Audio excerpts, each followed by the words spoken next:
Hey, how's everybody? In today's video, we're talking about Roth conversions. So we're going to give you the basic overview of what a Roth conversion is, how it can benefit you, why you should consider one, and why you should not consider one. We're also going to talk about when you should do a Roth conversion, how much you should convert, how to pay the taxes that get generated from doing this process, and a couple of stealth taxes to watch out for that can cause you to either pay more in taxes or pay more for your Medicare premiums. All right, so let's start off with what is a Roth conversion. So a Roth conversion is simply when you're taking money that you have already saved in a pre-tax retirement account. So that could be in the form of an IRA, 401k, 403b, 457 deferred comp plan. We take that from the pre-tax bucket and move it over into a Roth bucket.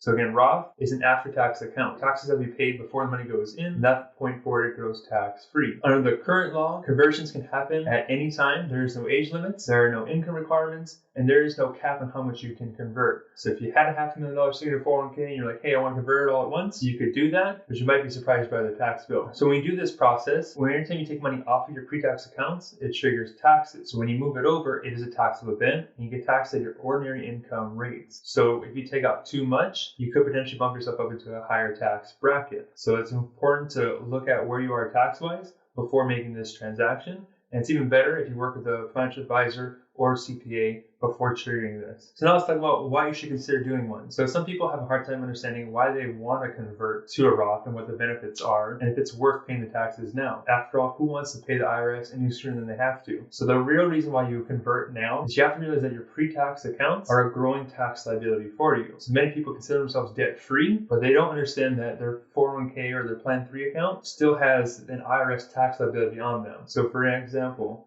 if you have $1 million sitting in an account, the IRS is not taking their cut yet. So if you're in the bracket of 25%, you actually only have $750,000. $250,000 of that is still the IRS's money. So essentially you still owe them a mortgage. What's worse is that the interest rate you owe on them varies. So if taxes change and go up higher, now your 401k that you actually own goes down. So one of the main benefits of doing a Roth conversion is that we're able to pay the bill that we know at today's rates. We know what rates are today. We don't know what they're in the future. If you think taxes may be higher in the future for you, then considering a conversion today would make a lot of sense. And like I said, there are no conversion limits, so you can convert as much or as little as you want to, and there's no income restrictions. So this tax strategy is really a long-term play. Many people and their CPAs kind of look at a 3-year basis. They look at what happened last year, what's happening this year, and what can I do next year to pay less in taxes. And that's really not the best way to get ahead of the IRS and pay less in taxes. The best strategy is to go long-term. Look at a 10, even 20-year time horizon, and if you can plan out accordingly through that,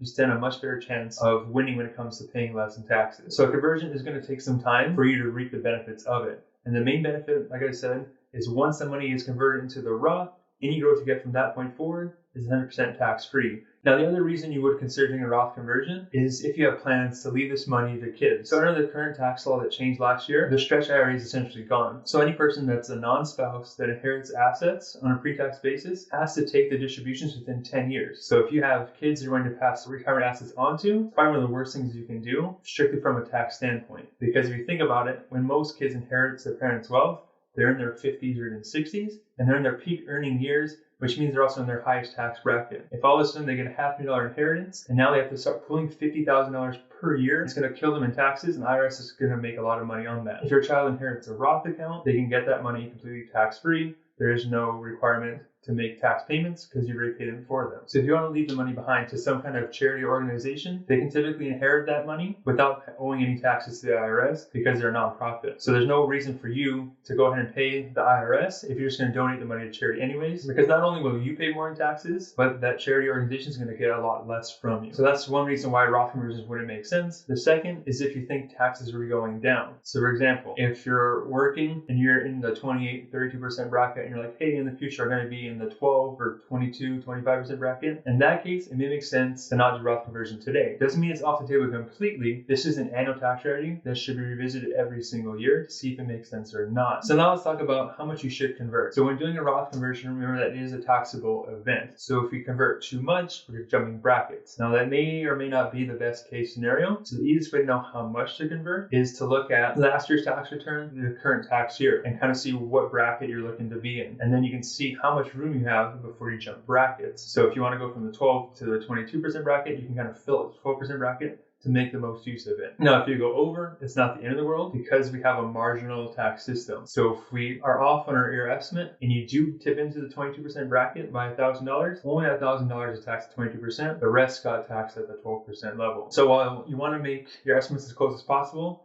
if you are off by a little bit, it's simply not the end of the world. And 22% tax bracket may be a bargain depending on what your future tax liability is looking to be. Now, as far as when you should convert into the Roth IRA, usually you want to convert when taxes are in your favor. So you find yourself in a lower taxable situation. And ideally, the earlier you do it, the better. If you're in your 60s or 70s, a Roth conversion can still make sense in some cases, but it's something you want to work with a professional to get their opinion on it before you do it. Now, as far as when you should convert during the year, typically towards the end of the year, when you have a better estimate of what your income is for that year, is when you want to start doing your Roth conversions. So doing it in January, February, not advisable, because if you end up making more money or inheriting money or something happens, you can completely throw off your taxes for that year. Remember that Roth conversions are irrevocable. So once you pull the trigger on this, there is no going back. You're stuck with that tax bill you just generated for yourself. Now let's talk about how do I pay that tax bill. So remember that it's based on your ordinary tax rates. So if you're in the 25% tax bracket, you move $1,000 over, that's $250 in taxes that you would owe. Now that $250 can come one or two ways. One is you can choose to just pay it yourself, or two, you can have them withheld the assets. So if I'm going to move $1,000 over, they withhold the 25%, then only $750 goes into the Roth account. The $250 just went to the IRS for taxes. So the optimal strategy here is just to pay it out of a different account. Typically, the savings account is the best way to do it because it's not earning you any interest anyways. And this allows the full $1,000 to come over and continue working for you and earning more tax-free interest. Now, one quick note, if you are under the age of 59 and a half, you do want to make sure you are paying the taxes from your savings. You do not want them holding taxes from the conversion, because when they withhold money from the conversion, it counts as a distribution. Any distribution under 59 and a half triggers a 10% penalty. It's something you really don't want to do. Now let's talk about a couple of sales taxes you may not be aware of. So the two main ones you want to look at is Social Security and Medicare. When we do Roth conversions, it changes our adjusted gross income. If our income is too high, it can trigger IRMA, which is essentially an increased Medicare premium. So the more you make, your Medicare premium actually does go up for that full year until your income goes down below the threshold. The second sales tax we're going to look at is Social Security. So Social Security is funny because of how it's taxed. So it has 3 tiers to it. If your income's within a certain range, 0% of your Social Security income is subject to tax. Then there's another window where 50% is, and anything past that window, up to 85% is subject to tax.